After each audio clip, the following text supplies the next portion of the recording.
Okay, so now to do the background, we are going to take the shirt off of this smaller board, and you're going to want a large board that will cover the inside of your shirt so that nothing bleeds through to the background. So I'm shaking that board out of here, and this is where my really big 18 by 24 board comes in. Now originally when I painted this design, I painted the background first. So we'll see how it goes this time doing it the other way. I just decided that I did not want to have all this wet background to be reaching over while I was showing you how to paint the rest of these elements. So we'll see what happens, and you can kind of decide how you want to do it. Once we do the background, then I will show you how to do the other butterfly, and we'll decide where we want to put it. So for this step, I forgot to tell you to get clean water. So if you need to pause at this point in time and run and get clean water in your water basin, go ahead. And grab yourself a 1-inch sponge brush and see how this pretty much reaches all the edges here. And I'm going to dip the 1-inch, well, I think I have a 2-inch here, so whatever you have, sponge brush in the water, and I'm tapping it all over. And you can wait and do this after this design dries, or you don't have to. You can do it when it's wet. If your painting is still very wet, you're going to need to stay about 1 inch away with your water and allow it to creep up on its own. Since my design is dry, because I went and took a little break, oh, I just thought of something I forgot. I like to put a flight path on this butterfly so that we know where we want our swirls to go. And I'm not sure that it's a good idea to try to do it while since I wetted it. I do believe that that's going to bleed. I'm going to do it very lightly. And I like to make sure that he got to do a nice big loop-de-loo. And yeah, it's bleeding a little bit, but we're going to paint over top of it and we can correct it. So since you're watching this video and you're going to paint it after you've seen what I do and what mistakes I can come up with, I would suggest you make a flight path for your butterfly first. You could even make it when you're putting the pattern on. I just didn't have room for it down in here because I had it on that smaller board. Now you want to make sure that you wet all the way out and farther than what you even intend to paint, so that when it bleeds, it'll be pretty. This is a t-shirt. It doesn't take as much water as a sweatshirt does. So your fabric's going to kind of depend on how much water you're going to need. And I like to check and see that it's getting nice and damp. I'm going to get some more water down into here so that it goes all the way down. I'm not necessarily going to paint all the way, although I did take my flight path all the way down. And I am standing up to do this. I like to stand up when I'm doing this sort of a thing. So I will try really hard not to stick my fuzzy head in your camera, in your view here. It's easy to do when you're standing up. Now as I'm looking around here, I'm trying to make sure I don't see any dry spots. So while I'm allowing that to bleed and saturate the shirt where it should go, we're going to decide what colors we want to use. Now in this background, excuse me, I started with the lighter value colors first in much larger quantities, and then I accented with the darker colors.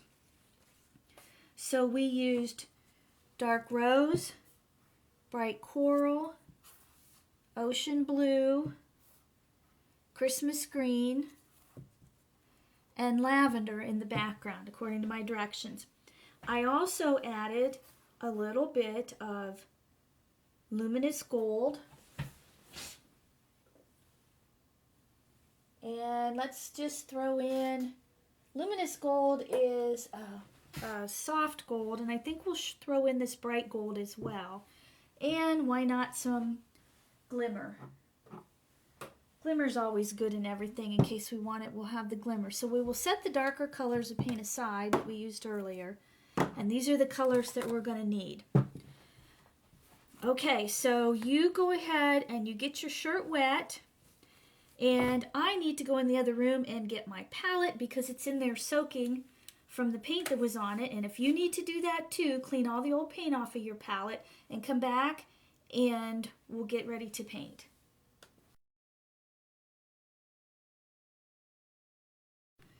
Okay, you have your shirt thoroughly wet?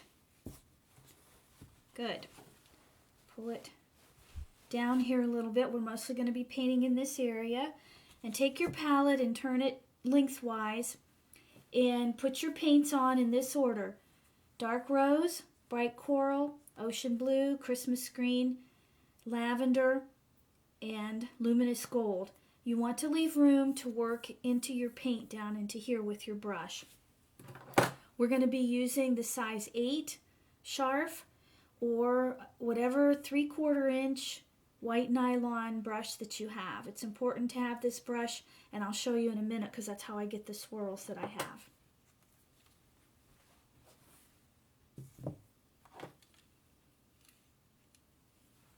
Okay, now I'm getting the brush wet, and I've got kind of a worn out paper towel here. Let me grab a new one.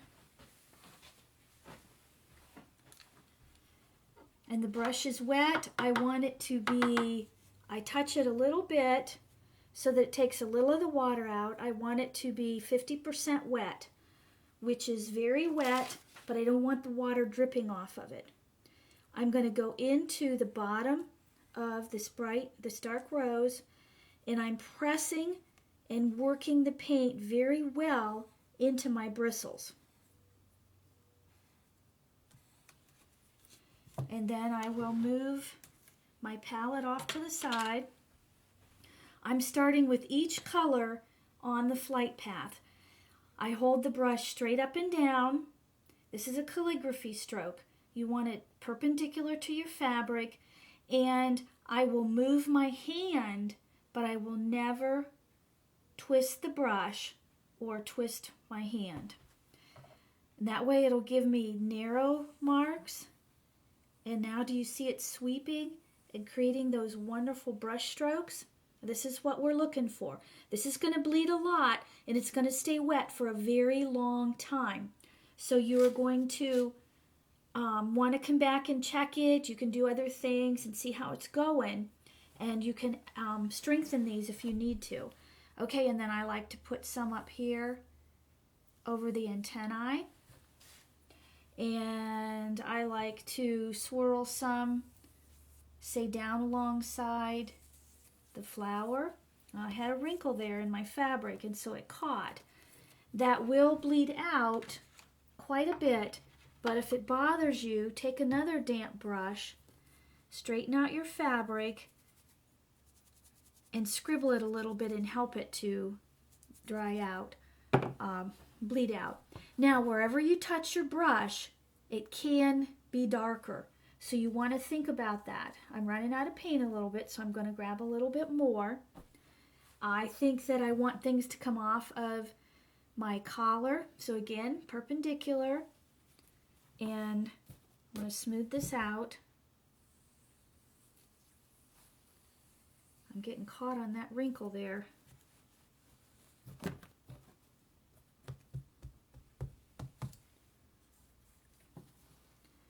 I may have some swirls that are coming off of my butterfly. So this is where you can start to have fun. They're coming out of my flower. And they don't all of them have to go as far as all the way down. You could just have a couple of short ones. Now I need to dip my brush again, blot it a little bit, work it into my paint well again.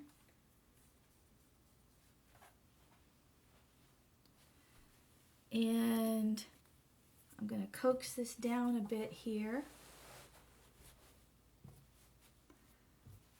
and hold it kind of smooth so that I can get a swirl up here.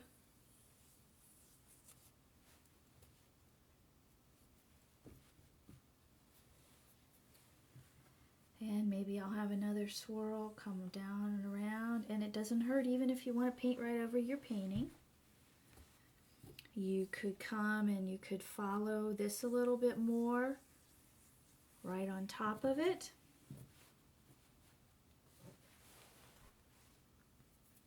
I think I'm going to try to tuck that sleeve back behind there so that it's out of my way. We'll deal with our sleeves a little later. So this pink color there's going to be quite a bit of it. It's on the background and you're not going to see it. It's going to fade the most. You see here how much this has faded out already. So a lot of fading is going to go on here. And we can do a lot of curly cues here around the flower area. We could have some more that are related to the butterfly. And I am having some trouble with some wrinkles here that I need to keep kind of stretching it out. Maybe I'll just have a little tiny one, a couple little tiny ones right there.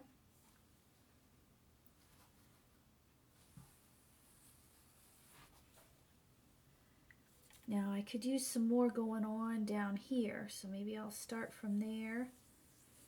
Wherever you touch your brush down, touch it very, very gently at first, and then apply more pressure as you're swirling. Because like I said, it will really grab when you first touch down. It'll fade out while it's super wet right now.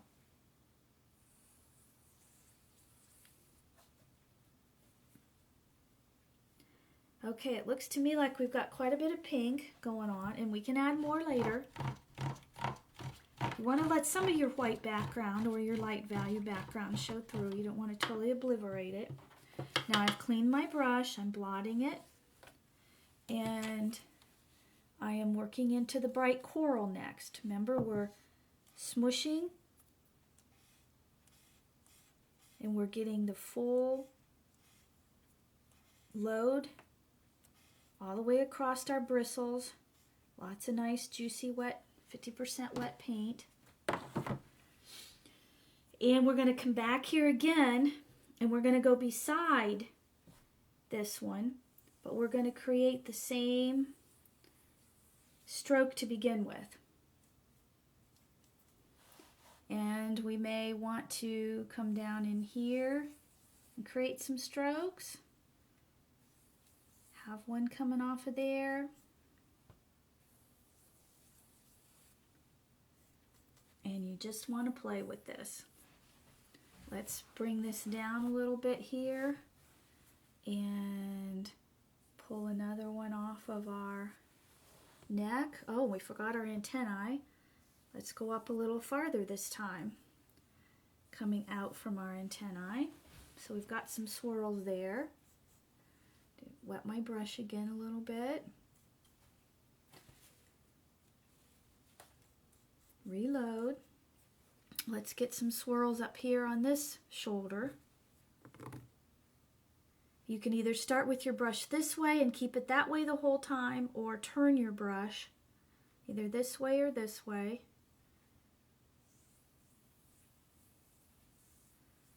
But after that, I never turn my brush. Now I'm starting with it full out.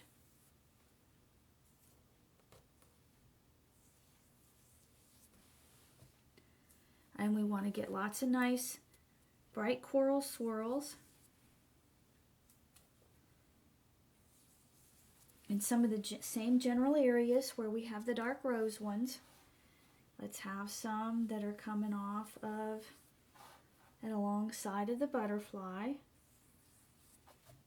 And you see now how this is fading? It fades a lot.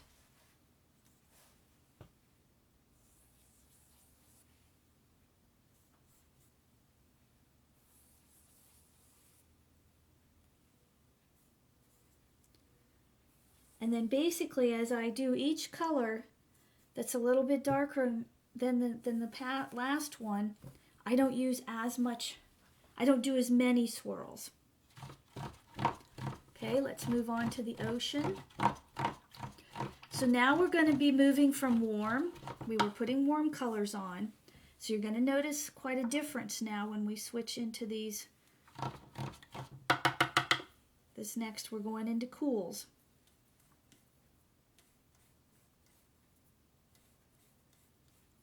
Getting a good load of that. And so we're going to start here alongside, just like we did before. And look how that gives, woo, a lot of nice pizzazz there.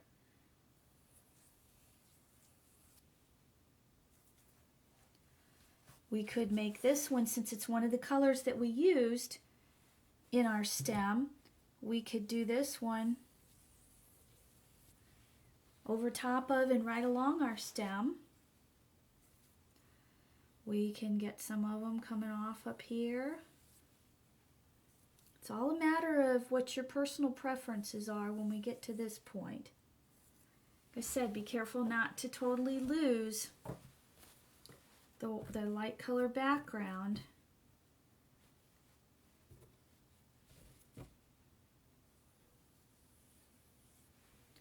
Oh yeah, and here we go with these. Let's make a lot shorter ones this time that stay closer to the body.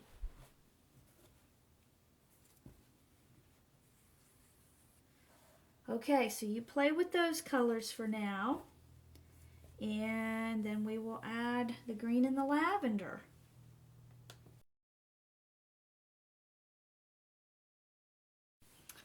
Okay, did you have lots of fun with those colors? Boy, I did. I love this. Isn't it looking great? Look how soft it is getting, but it still has all those wonderful swirls. Okay, so now we're going to go into some of the darker colors, so we need to be a little bit careful. You do not want to lose all of this nice softness that's going on with the light background and the pastel colors. But we want to carry the colors throughout the design that we've been using.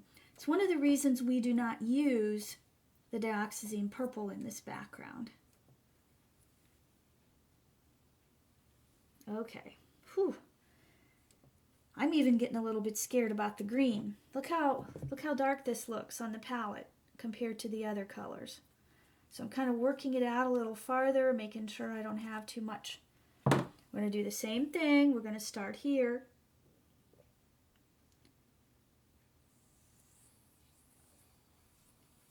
Like we did on all the others. And see, it goes really nice. It's just a little scary. But don't get real carried away with it. There's not a whole lot of it on the design. Let's use some of it up here and go right alongside our leaves. Get us a few swirls going around in that direction. We could have some coming off over here. It's a very pretty addition to it. We just have to be a little bit careful and not get overly carried away with where we're applying it. And as you start to watch this, if you feel like you've lost too much of some colors that you really like, I'm going to show you we can go back in and add some of those.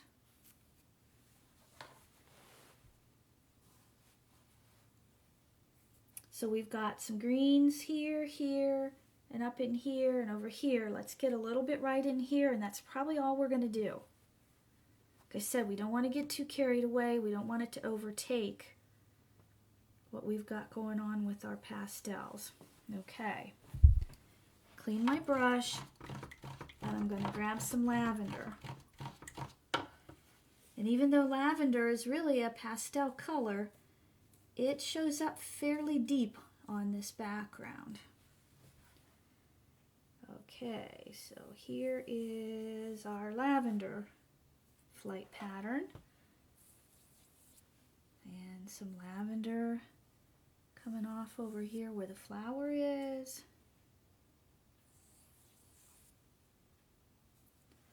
And let's get some lavender going on here near the butterfly, since that's where we really used a lot of it. And do our antennae again.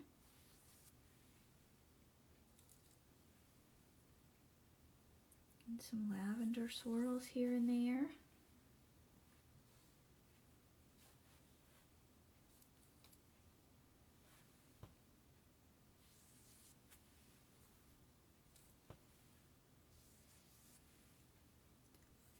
And are you noticing how much fading you're getting? And that's what we want. We want to keep it soft. We like having our little brush marks. That's why you won't get the brush marks if you do not use this type of brush. It will not happen. That is the secret. And the other secret is never twisting your brush, only moving your arm in the circular motions. Okay. The last color that I'm going to use is this luminous gold, and it just serves to, and I'm going to go right over top of some of these other colors. And I have to reload a lot because it doesn't carry on as long as the other colors do. And do you see how it's just given us a nice soft shimmer? Grab a little more water again.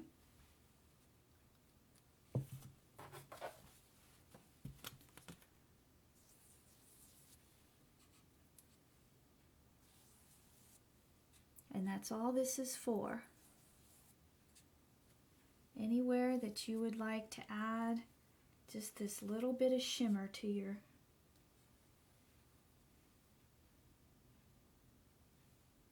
piece. And I'm holding on to my palette since I'm having to reload so often with this color. Pull this out just a little bit here so it's smooth. Okay, looking great. All right, now let's say I'm kind of sad that some of my pinks have faded more than I want them to. So I'm going to go back, wet my brush like I did before, blot it, load it with pink again, dark rose. And I'm going to look at the areas where I applied the dark rose previously. And of course it was on my flight path. And I'm going to come back and I'm going to go over top of that again. And I'm going to strengthen that. Don't get carried away with this, but if you feel you need to strengthen your pink or your bright coral, that's okay. Because they do fade a lot as it's bleeding. And you know, you could go take a break, take a little walk, do some laundry, have some lunch, and come back and check on it and see what might have happened as it started to dry. And as long as it's all still wet, you can go ahead and you can add some more color. We've really lost a lot of our pinks up into here. So we can add a swirl back in. Add a swirl back in over here. And we can do the same thing with the bright coral. Come back in and reload that. Strengthen our bright coral. And the coral is really, once you get it wet, it really goes pale. If the ocean blue is your favorite color and you really want to strengthen that, like over here it's really faded for me. I'm going to add a little more, and it's really faded for me down here on this corner. So I am going to add some more of that.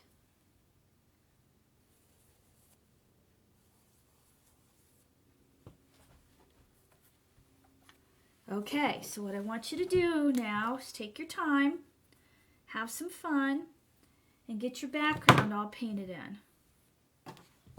And then we will decide where would be a good location for our little resting butterfly.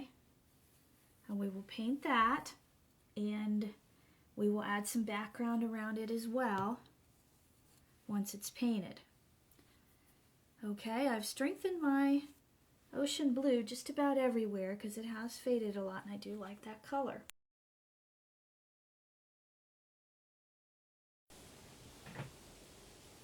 How does your background look? Mine started to fade quite a bit, so I kept adding a little more of the dark rose and the ocean blue because I wanted it to say pink and turquoise to me a little bit more than it was doing as it was fading. And I also added a little more of the luminous gold. Since I had the glitters out, I coated the butterfly and the petals of the flower with glitter.